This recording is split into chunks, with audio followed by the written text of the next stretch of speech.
The guest of honor, Professor K.C. Baju, Dr. A. Radhakrishnan Nair, Shri G.G. Thompson, Professor K.V. Thomas Kutty, Shri Dr. Joju John, Dr. Professor M.N. Mustafa, Professor M.K.C. Nair, Professor Shekhar Sheshadri, Professor Baby Shari, Professor Suman Kumar, Dr. S. Maya, Ms. Rama Bide, dear friends, academics and students. I'm really very pleased to join you this afternoon at the valedictory ceremony of the 9th International Conference on Lifestyles Education. Now, over yesterday and today, I think, you have all been discussing this subject. And we know, all of us, what is it which we are trying to develop through these conversations. Our hope is that whether they are young people who are starting their professional life, or whether they are those who are more experienced but who continue to aspire to better themselves, we all want to develop our competencies. We would like to also, I would say, develop or refine our interpersonal skills. We want to be able to make informed judgments, informed decisions. Where we encounter problems, we want to solve it in the best possible way. And obviously, we want to communicate what are our concerns or what are our interests in as effective a manner as possible. We would like to build relationships, because without relationships, you can't get anything done in life. We want to think positively, we want to think creatively. Sometimes, if the occasion requires, we want to think critically. So, in short, what we are trying to do through our life skills conversation, life skills teaching, life skills learning, we want to develop what are the right attitude towards life, attitudes that would make us more empathetic people, make us people who are comfortable with ourselves, who really who in a sense like life, enjoy life, want to go further in life. This is our objective. Now, as someone who's a little bit advanced in life, let me try and share with you what have been, in a sense, my own experiences. And I say this particularly addressing those who are sitting at the farther end of the room. I would say it's very important, first of all, to overcome fear of failure. Because all of us want to try something, but we are always worried what happens if we don't succeed. So, people will always say about themselves and about other people. We talk about the exams we passed. I don't know how many of us talk about exams we didn't pass, attempts we made. And I think Mr. Thompson and I think others here, many of us would say, okay, we passed the UPSC. But I would also tell you, I have sat myself for IIT entrance exam, I did not pass. I sat for an IIM exam, I did not pass. Fortunately, I passed, got into college, I got my master's, I got a few degrees after that. But I say this because people, everybody wants to try. But sometimes people hesitate from trying something because you are held back by what happens, oh my God, if it doesn't work out. So how to develop that, overcome that fear of not succeeding is a very important part of succeeding. The second point I would make is really in terms of life skills, I spoke about building competencies. I would say building strengths is in a way, because sometimes competencies are very professional. Building strengths are something much deeper, much more emotional, much more, I would say, approach towards life and attitude towards life, and something which also handles non-work situations as well. But when it comes to what we want to do with life, I think you can build strengths best by liking what you do. And again, I speak to you from my personal experience. I began educationally as a science student. And to be very honest, I did science only because in my generation, there was pressure to do science. In my family, my father did science, my brother did science, so you feared that if you didn't do, they will think that there's something, you are not up to the mark. So I did my school living in science. I did my first degree in science. I got into IIT, not on the engineering. I actually got in for a master's degree in science, in chemistry. I was, I think, an average plus student. But then, honestly, my heart was not in it. So I would do what I had to do, but I didn't do it with the passion and the interest which you have to do if you have to do well in life. And then I switched my stream. I switched my stream and it was an accident. Okay, it was an accident. I was studying in IIT in Delhi. Next to it was a university called JNU. Okay, so I switched from IIT to JNU, and actually for maybe about 2 weeks I was too afraid to tell my father that I had done this, but I told my mother. And mothers are very good at protecting their children. So I don't know if she told my father or not, but at least to me she did not say that she had. Once I joined JNU, and I joined in political science, and I was very deeply interested in it. I actually used to read what was my curriculum textbook for my enjoyment. So imagine if you are doing a degree, all of you have some passion. There's something you want to do. Nowadays you may not do it on a book, you may do it on a tablet, on a phone. Imagine if that what you like doing becomes your life. Your life changes completely. Because now everything you want to do is actually something you are enjoying. So I went through my master's degree, my next degree, and then I had to make some kind of employment choice. And I was liking what I was doing. And my father used to work in the government. So he was a very smart man. He knew how to deal with his children. So he asked me one day, saying, you are studying international relations, you are studying politics, you are studying. So do you want to keep studying so that you read about what other people do? Or do you want to do? Think about it. So that's all he said. He didn't tell me, go do UPSC. He gave me that idea that if you go through, UPSC in my case, and today, when I say do something, it doesn't have to be UPSC. There are hundreds, thousands of ways of doing things. But how once he put it in my head that, look, you've been studying it, there is an option for you to actually practice it. That's how actually I took the UPSC exam. Fortunately, I passed and I joined the government.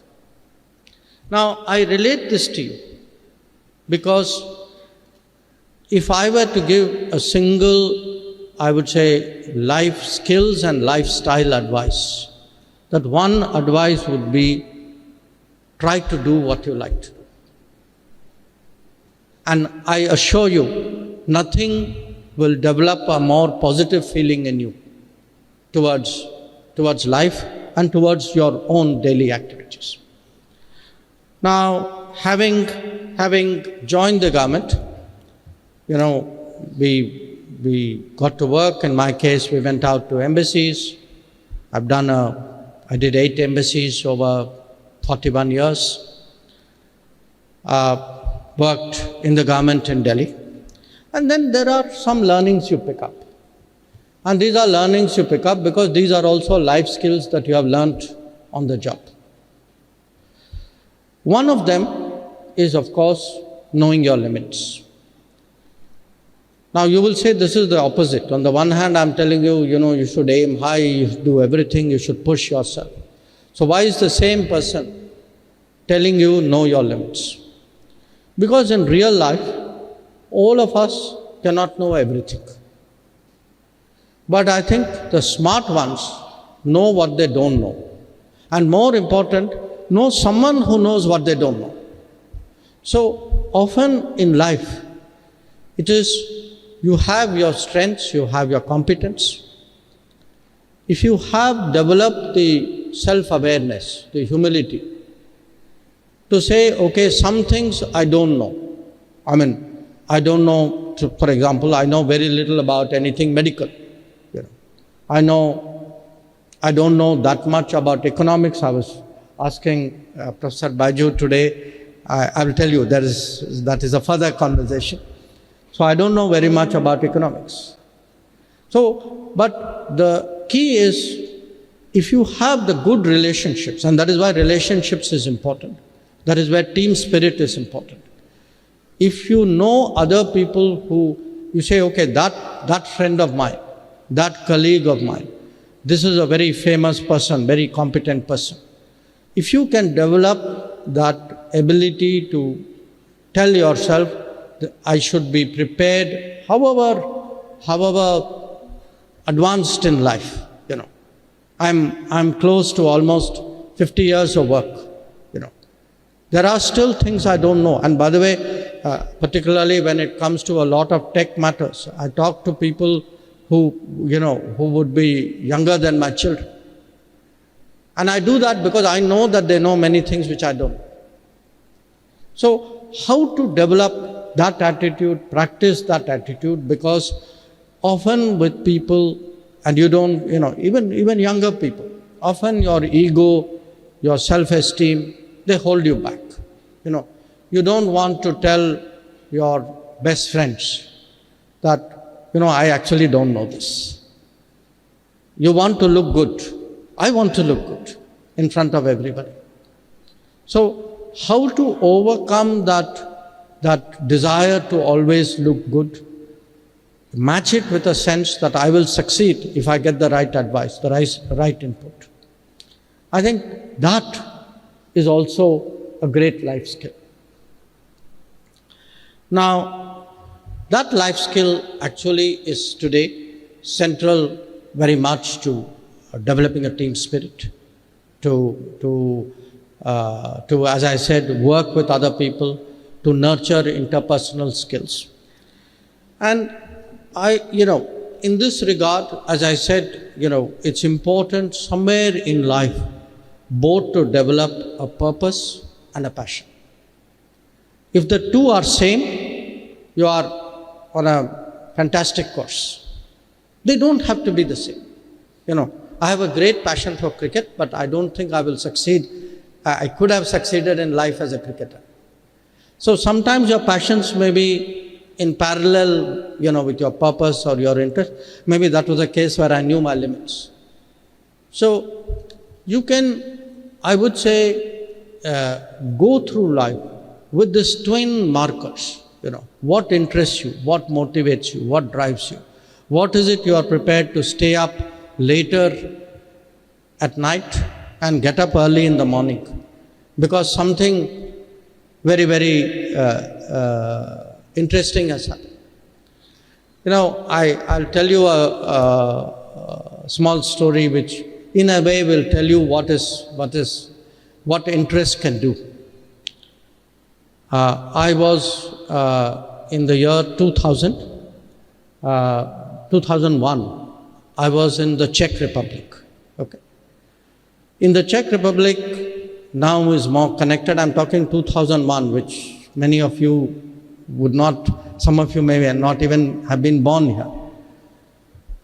You would remember there was an Indian cricket team that went to Pakistan to play a match.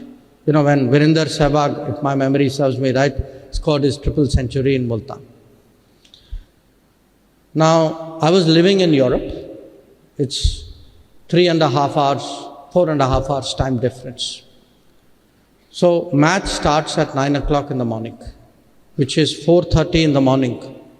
In winter time is 3.5 hours, 5:30 in the morning. In a very cold place, which is snowing, which is minus 15 degrees, where you actually struggle to get to work at 9 o'clock every morning. And I told my wife, I said, you know, what we had done in the embassy was we all came together. We put money, contributed money. I was the ambassador, so I gave the most. And we bought a card. Okay, so to buy a card, somebody had to go to another country, Austria. Buy a card. With that card, you could then access seeing that particular channel. You know, those days, technology was like that. We will remember it. Not everybody will remember it. Some of them will not know it. Now, I told my wife the day before, I said, you know, tomorrow morning, don't worry.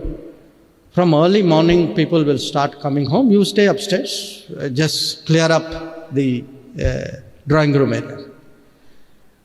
She said, no, nobody will come at 4:30. I'm in 5:30. What are you talking about? You looked at the weather outside. I can tell you my entire embassy, you know, people who struggle to get to work at 9 o'clock, 10 minutes before the match, the entire embassy was there. Okay. And I say this as an example, that if people have an interest, you know, there's nothing they're not prepared to do if it really drives them. And when we talk about pursuit of excellence, we talk about competing, we talk about, you know, how to succeed in life. We talk about being happy. You know, all of that comes from, as I said, a purpose and a passion. The more they match, the better for you.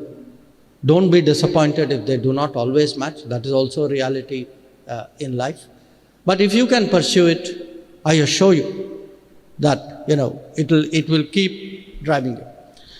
I also would say, you know, because we are all humans, there are character traits which are very important. Now, you know, there is a phrase that honesty is the best policy. Okay.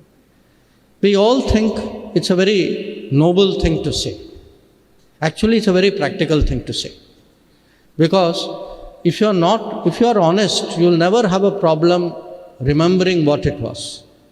If you are not honest, you sometimes forget in life what was it you said, you know. So somewhere along the way, you know, you'll make some error. You know, I will tell you first time, you know, I couldn't come to your house for this reason. But fifth time, I'll forget what it is I told him and I will give some other reason. You know, that day you will discover how honest I am. So there is I would say, a great virtue and a great value in being honest. There is also very high ethics in being honest. That is I would say, a bonus. But when it comes to interactions, you know, my business, whether as a politician today, I'm a very junior politician. I've been a politician for 5 years.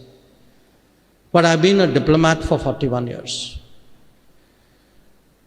There are two things which drive this profession, because this is a profession about people. You know, you can be the smartest person. If you do not connect with people, it doesn't help you being smart. To connect with people, you need chemistry, which means you have to develop likability. You have to be emotional. You don't have to be visibly emotional, but somewhere there has to be feeling. You know, we are all taught we should control our feelings. Very good. I also control my feelings most of the time. But I would say how to be, in a way, how to connect. Those who connect, whether you connect as a team, whether when you say interpersonal skills, it is about connection. And the second is to be credible. That, you would be surprised how many things I have done in my professional life. I do even today. Because if you develop over a period of time a sense that what you say is credible. Again, this word, my word is as good as a bond. That if I promise something, I will deliver it. And if you keep delivering over a period of time, people take your promises seriously. If you tell people, I will trust me, I can't do it now, but I will at some stage, I promise you I will do it. All of us in our own circle and bigger circles, we develop reputations. Even in our family, in each of our families, there would be people whom we will believe more than others. And that is something which comes out of experience. That if you have a brother or a sister or a cousin or, an uncle, somebody who doesn't live up over a period of time to what they say they will do, their credibility will go down. So whether it is today politics, whether it is today diplomacy, and these are the two things in which I've spent most of my working life, I would say the credibility and chemistry. These are really very, very important. And in a sense, as I said, nations are like individuals. In diplomacy, you promise or you deliver on behalf of your nation. You're not speaking, you're speaking as a person, but you are representing a nation as well. And finally, life has challenges. It comes with life. And a lot of life is about assessing risks. That you come to some point, you have 2 choices, 3 choices. What do you do? Do you go, as I said, do you sit for the exam? Don't you sit for the exam? Or do you, choose this profession? Do you choose that profession? Within a profession, do you make this choice or that choice, this decision, that decision? How do you assess risks and how do you develop judgment? Because well-regarded people in life are the people with deep knowledge. The other are really people with very good judgment. And, every day, in big ways and small ways, judgments are constantly tested. So these were some of the thoughts, when I was invited to join the valedictory function.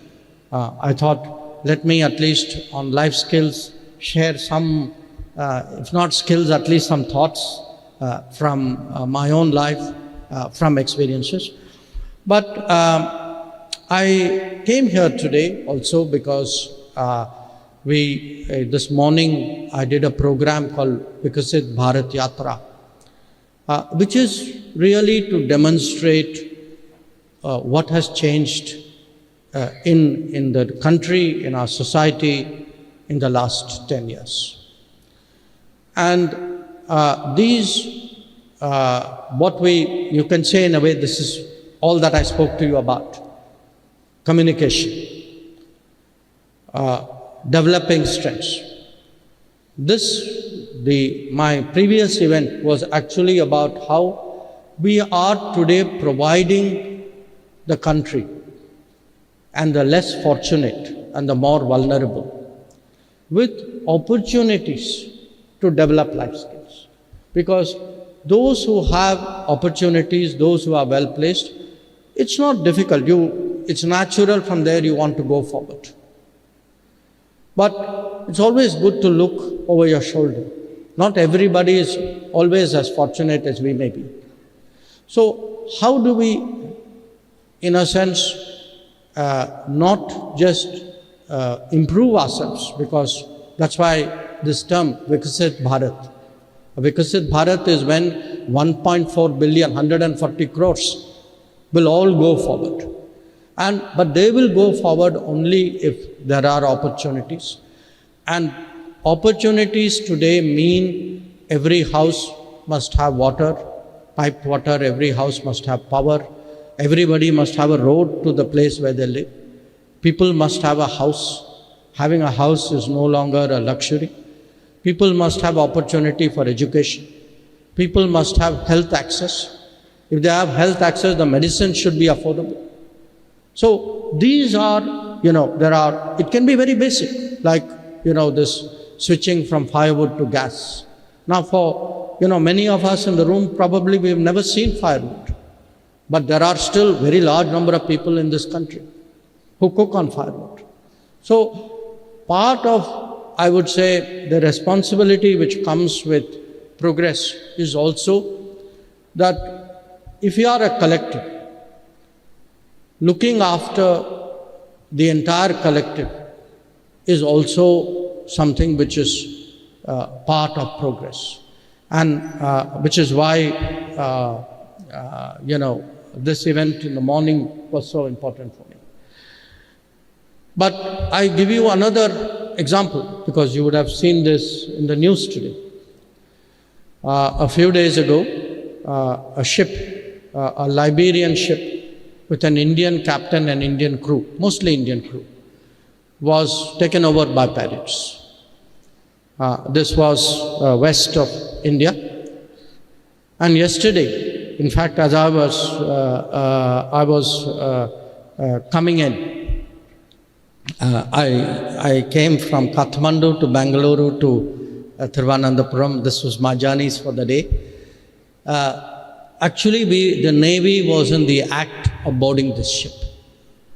Now, I mentioned this to you not only because it is in the news, because when I said how to assess risks, how to take a judgment, how to decide what is the right course of action, because life is not without risks. I mean, we see this every day, and, in a sense, the more we connect with the world, different kinds of risks come. I mean, look at the COVID experience that we all had. I mean, the COVID was, every day was a risk. Every person you were meeting, in some way or the other, could be a problem for us. But you can't stop life because, of risks. So how to manage risks, how to deal with that, is actually, in a way, a very deep life skill, lifestyle, I would say, judgment. And let me finally end with one other point. Life is competitive, in every form. I mean, every day in some form we compete with each other. Sometimes consciously, sometimes naturally. But because it is competitive, doesn't mean that we subjugate all our other interests and relationships and feelings in the pursuit of competition.